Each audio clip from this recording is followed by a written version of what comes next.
Okay, we've got some other big domestic political / YouTube news, which we kind of got accidentally to break on this show, which is that Cenk Uygur, the founder of the Young Turks, put this up on the screen, is actually running for president. This is from Semaphore. Dave Weigel here. He's running as a Democrat. He is challenging Joe Biden in the primary.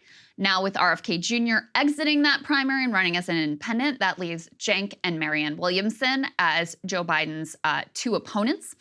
I actually listened to his whole, he spent an hour with Anna on the main show last night. She asked him some very tough questions. I don't want to speculate on how she feels about it, but the mood from her end was not super upbeat.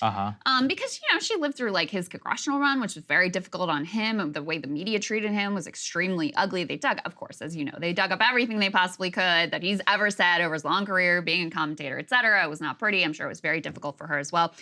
Anyway, Cenk, as he did on our show, explained kind of why he's getting in and what his strategy is going to be, what he's aiming for. Let's take a listen to that. The idea is to create enough pressure on Biden. And here's how you get the pressure. One of the ways you get the pressure is everybody thinks that I have almost no chance of winning, right? Well, let's keep it real. Everybody knows that, right? They're like, oh, your name is funny. You weren't born here. You're a progressive. You're an outsider, et cetera, right?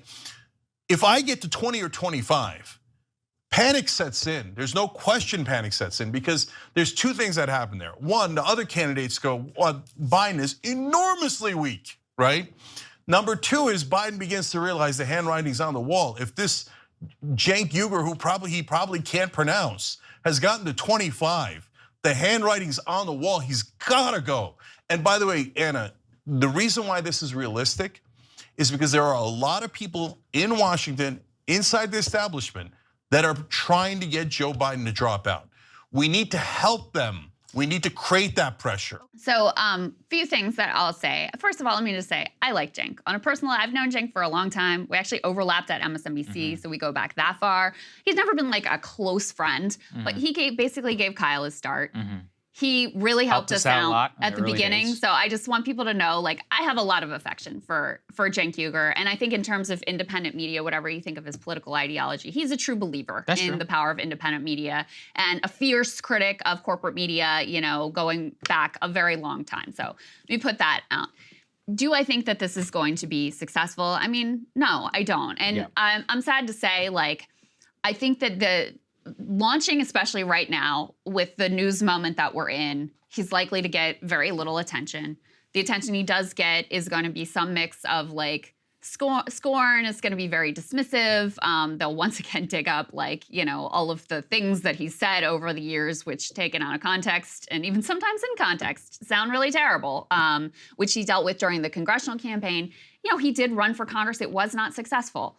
So it's hard for me to see how he's going to get a lot of traction when Marianne Williamson, who's been in there from the beginning, who has a very similar platform, by the way, and also has her own national fan base and was a best-selling author, et cetera, I don't see why he's going to succeed where she hasn't. It just doesn't add up for me. I completely agree with you. And I actually wish I had known whenever I interviewed, just to show you, by the way, how accepting I am. I assumed he was a naturalized US, or a natural-born US citizen. Someone was like, how did you not ask him you know, how he could run if he was born in Turkey? I'm like, I didn't know that he was. I just assumed he was from here. And we were both so like shocked and surprised. Yeah, I was so surprised. I had no clue. Yeah. So if I had known, I would have done some research and I would definitely have asked him about it at the time. Look, I think he's fundamentally wrong. I watched it as well about the media angle in particular. He's like, look, we've got independent media now. Independent media is more powerful than it was in 2016 and 2020. But for the people he wants to reach, it's just not true. The median Democratic voter is a 55-year-old white guy with no college degree. That person, as much as I wish they were watching Breaking Points or TYT or the PBD podcast or Tim Pool or anybody who runs the gamut, they're not. They're watching cable or they're, you know, getting their boomer email things coming to them. So the power of institutional media, as we all found out in 2020, is still immensely powerful. Democrats still trust the media, and they trust them a lot. They have 75% trust. Younger Democrats, certainly, they trust people like us and many other shows, young people in general, much more trusting in independent media, but they don't vote. And so if you were to really have an impact in the primary, you actually have to start surging in the polls and get the real media attention that you deserve. I'd also say Israel-Palestine is probably the worst possible thing that could have ever happened, to any shot that he once had, because domestic politics right now is, let's look at our bar. This is the number 6 story. Yeah. In a normal time, maybe it's the number 2 story. Yeah.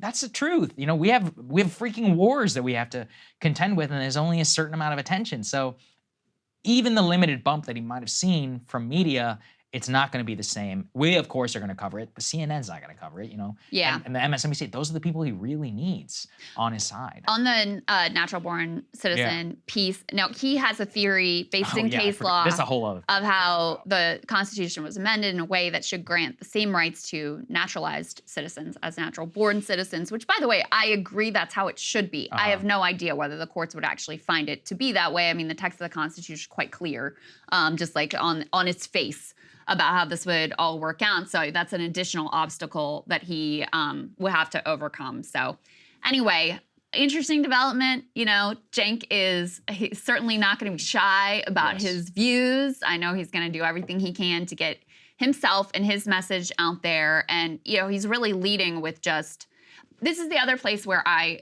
disagree with him, and we got into this a little bit when we had him on the show, is he is very adamant that Biden will lose. I've heard him say, it's a certainty, it's guaranteed. On the show last night, he was more like, I think there's a 10% chance he could win, but a 90% chance he could lose.